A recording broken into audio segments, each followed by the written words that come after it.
everybody. Welcome back to the channel. My name's Andrew, and we are continuing down our path of Try Hack Me for the SOC Level 1 course path as we're hitting down our next beginning session into humans and attack vectors.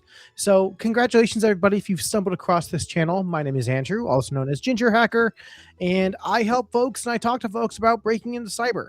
And along this fun journey, we do fun interviews as well as kind of rooms across HacktheBox and Try Hack Me.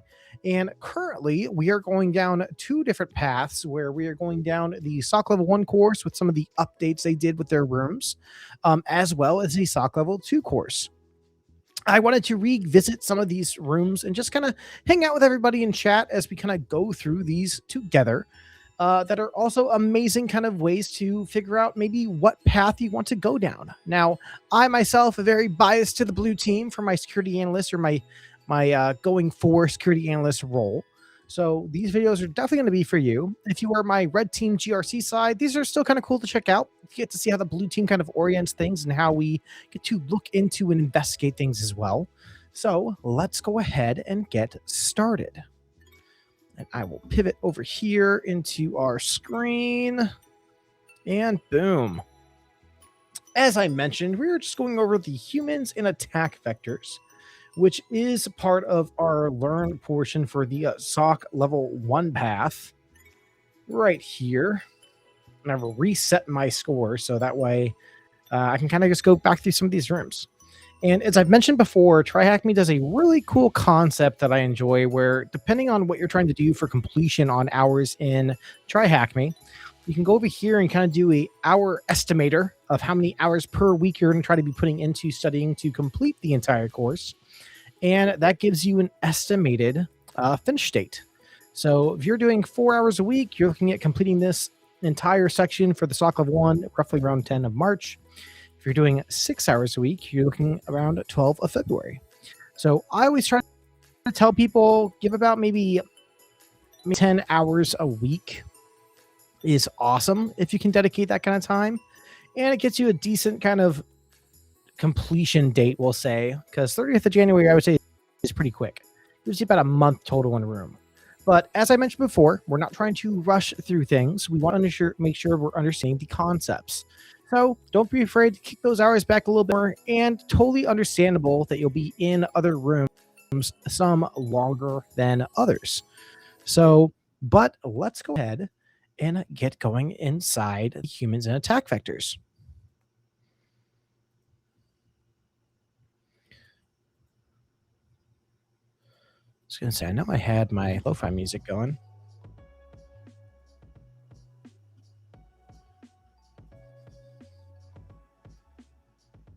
All right.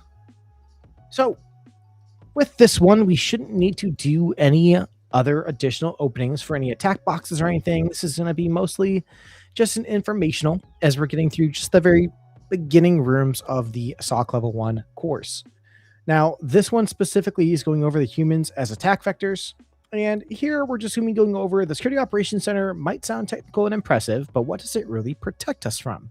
In this room, we're going to be diving into methods in modern attacks and exploring how they target the weakest cybersecurity element, which is humans. Prerequisites is that junior security analyst room. Hit that checkbox as we continue on. And let's go check out our human elements. So as we move down our list here, you're an attacker trying to break into a company. Would you rather spend days exploiting vulnerabilities and trying to bypass firewalls, or just send a phishing email to an IT administrator and get your key? Obviously, we have very many different ways that some might say how to skin a cat, but our attack examples are breaching a Google account of the HR manager, tricking a wealthy person into running malware, breach the IT administrator VPN account, and trick a government worker into sharing secrets. So all different ways and means of how something along these lines could occur. But yeah, what is or who is the weakest link in cybersecurity? And as we kind of go through here and who we're trying to target, those are humans. We're trying to breach humans. And what do attackers seek when targeting humans in a cyber attack? They seek the ability to get into databases, get into sessions, get into networks. They are looking for access. Access is what we're trying to find. Humans are targeted because of access. All right. And there is task 2. And you can see we're probably going to fly through this one pretty quick. These rooms have estimated times of how long these could take. So I know this one says 30 minutes. We are already about a quarter of the way done. So, and our conclusion is usually a no question needed. But yeah, good job, everybody. Let's keep moving around and see what else we need to know. All right, awesome. So here we go to the attacks on humans. So we have tactics such as social engineering. We have the trustworthy approach where attackers must appear legitimate to our victims so they trust them. The emotional trigger of help. This is urgent, fear, or curiosity. And in many phishing attacks, this can be leveraged kind of several different ways. But they're always trying to get you to click on some type of fake, maybe portal, or download something. And there's always these tall tales,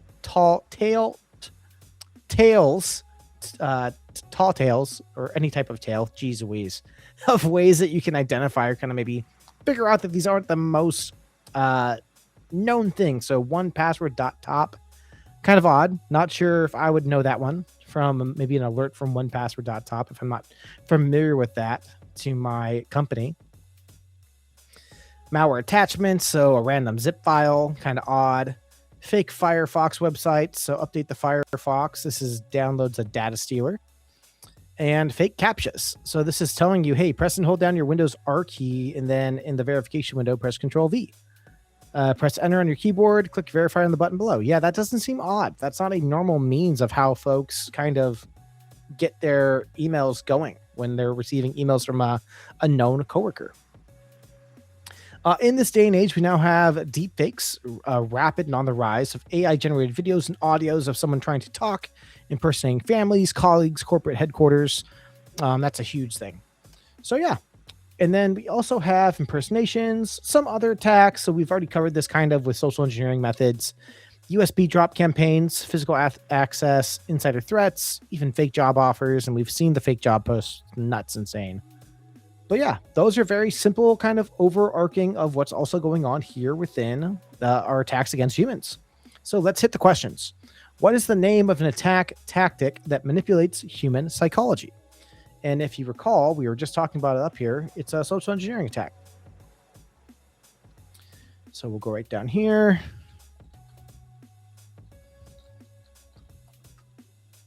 Social engineering, let's go. Which social engineering method is about pretending to be someone else? So if we saw it up here, this is going to be our impersonating, if I recall correctly. Yeah, right here. Pretending to be somebody else. Quick, easy grab and drop. And throw that in. Awesome. All right, moving along, everybody. So we're now looking at defending humans. Defending against threats involving 2 key tasks, mitigation and detection. So mitigation aims to prevent or reduce the chance of impacts of attack. And the example, by training employees to deploying a good anti-phishing solution. However, no matter what, however good mitigation measures are, one day they are bypassed. And that is where our SOC skills are vital to detect, to investigate the advanced attacks that slip through. So as we look into how we can be defending humans on the whole SOC Level 1 learning path that we're going to be learning about this year in the next few months, some of our mitigation aspects are anti-phishing solutions, antivirus EDR solutions, trust but verify principle, zero trust, security awareness training, going through the videos, clicking through the training brochures, very much a go-to.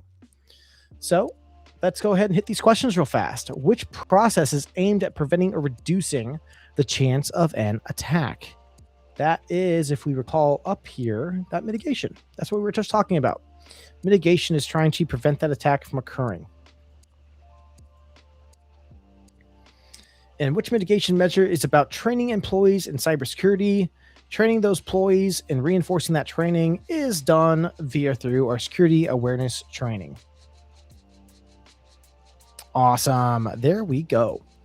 And for here, it looks like we do have a practice one. So this will be kind of fun.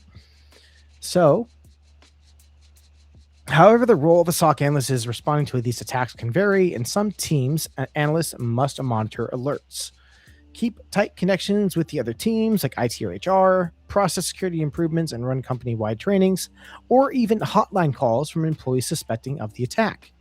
Well, let's see what's going on this website. For this lab, we are a SOC analyst at TryHackMe, and open the security dashboard by clicking the View button and protect your coworkers at employees at risk. And make TryHackMe more secure at the Security Policy tab. Once completed, claim the flag and answer the question task. So, okay, we are pending task today. Review the investigation, employees at risk. They are a new software engineer, currently need 7-zip archive access, but it doesn't launch. Can you review it because your security tools? Upon investigating, you see a setup.exe download from the best free apps 2025.top, a new freeware hosting site. Lucas tried to launch it 6 times, but was blocked by antivirus. How should we respond to Lewis? Well, obviously, we need to add the setup.exe to the antivirus exclusions and let him run it again. I don't think that's the case, especially this being a new, the new freeware hosting site. That seems a little odd to me. So let's quarantine this and have him go to the official 7-zip installer. And awesome. That is our correct choice. We got to protect Lucas. Good call. Let's see. A new SIM alert. Suspicious email attachment. So title is a Stripe invoice. Okay. Payment succeed. Payments.xyz. Email confirms $23,000 payment. Seems kind of odd. It gives us our password in the email. I'm going to say block. Yeah, that's a good call. New chat messages from Isabel, IT support. Got a call from the CEO asking to reset his Gmail password since he's having some issues with his login. But when did he call at 9 p.m.? This is from a hidden number. That's not good.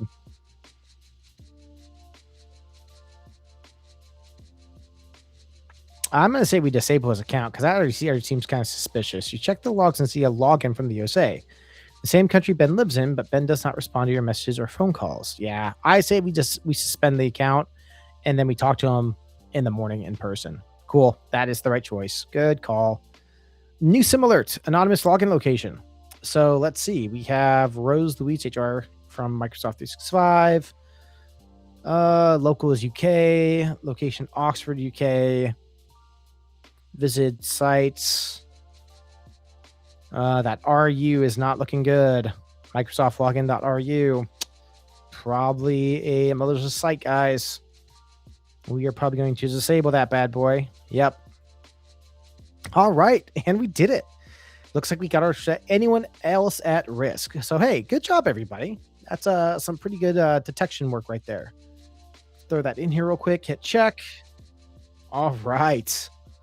And what flag do we receive from our security policy training? Okay, that's right. We're not all the way done yet. We now need to go to our security policy training.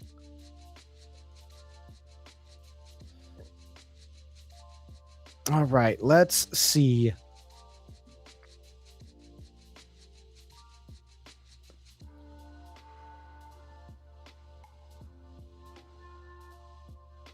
All right, I think we just have to pick 4. Access management, document how your IT support should verify request password resets. Yep, I think that one's important. These have to go in order. Security awareness training. Antivirus, and then anti-phishing. Submit. So yeah, we're doing, so the 4 I picked, not exactly sure. I think this is just saying pick 4. You share the prepared security policies. So yep, we want access management policy. Okay, that's correct. Security awareness programs. Yep, not a bulletproof solution, but educating employees is always a great idea. All right. Antivirus solution, an expensive but strong response to malicious phishing attachments or malware, and then anti-phishing solution, a bit pricey, but an excellent response since a lot of threats come through email. Let's go ahead and approve the policies. Okay, perfect. That one was a little not super clear. So, okay, we're just picking the 4 best ones maybe. So I wonder if we would have picked these other ones, if it actually would have accepted them as well. But yeah, it looks like we've blocked the bad IP addresses. So good job, everybody. Human protection expert. Go ahead and grab that over. All right, perfect. And with that, everybody, that brings us to our conclusion of our second room into the SOC Level 1 walkthrough here that we're going to be doing and running here for the next few months. And yeah, stay tuned. Obviously, this is the very beginning intro rooms. We'll be jumping into the other ones as well as we hop around. But yeah, just wanted to get these running, get these videos kind of moving, and get these rooms completed. So fantastic, everybody. So we are going to be staying on our Try Hack Me sprints and runs as we do about a room once a week where I hop on with you guys and I continue to kind of just go through these fun little rooms.